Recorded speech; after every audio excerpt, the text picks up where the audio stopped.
আসসালামু আলাইকুম। আমি একটা টেক্সটজ 5% ইঞ্জেকশন নিয়ে কথা বলছি। এটাকে সাধারণত ডিএ বলি আমরা। ডিএ হচ্ছে আমরা বিভিন্ন সময় বিভিন্ন ইঞ্জেকশন দিতে চাই, এবং ইঞ্জেকশন বলতে যে স্যালাইন দিতে চাই রুগীকে। আসলে চাইলেই শরীর দুর্বল হলে আমরা স্যালাইন দিতে পারি না, কিন্তু আমরা বুঝে না বুঝে গ্রাম্য ডাক্তারের কাছে আমরা স্যালাইন ঝুলিয়ে দিই।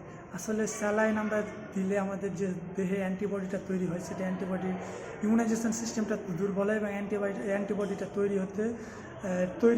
তৈরি অটোমেটিক হয় স্যালাইনের কারণে। এর জন্য আমাদের ন্যাচারালি যে অ্যান্টিবডিটা তৈরি হয় সেটাতে বাধাগ্রস্ত হয়। এবং আমরা 5% ডিএটা আমরা কাদের দিব?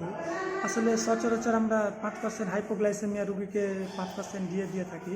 হাইপোগ্লাইসেমিয়া হচ্ছে যেসব রুগীদের রক্তে শর্করার পরিমাণ কম, এবং যেসব রুগী হচ্ছে ইনসুলিন শক খেয়েছে, তারপর হচ্ছে যেসব রুগী পানি শূন্যতা, এসব রুগীকে আমরা সাধারণত 5% ডিএটা দিয়ে থাকি।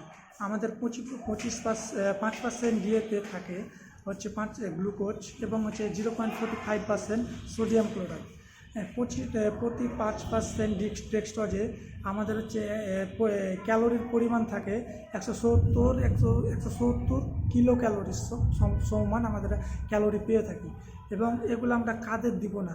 এই 5% ডিএটা আমরা সব রুগীকে দিতে পারি না। এই 5% টেক্সটজ রুগীটা আমরা তাদের দেবো না যাদের হচ্ছে যে রক্তে পটাশিয়ামের পরিমাণ কমে যাওয়া, এবং হচ্ছে রক্তে শর্করার পরিমাণ বেড়ে যাওয়া, এসব রুগীকে আমরা সাধারণত দিতে পারি না। এবং আরও যে রুগীগুলোকে আমরা এড়িয়ে চলবো এই 5% টেক্সটজ, সেটা হচ্ছে যেসব রুগীরা বলে যে আমাদের পা হাত ফুলে যায়, এসব রুগীকে আমরা কখনোই ডিএ স্যালাইনটা আমরা দিব না।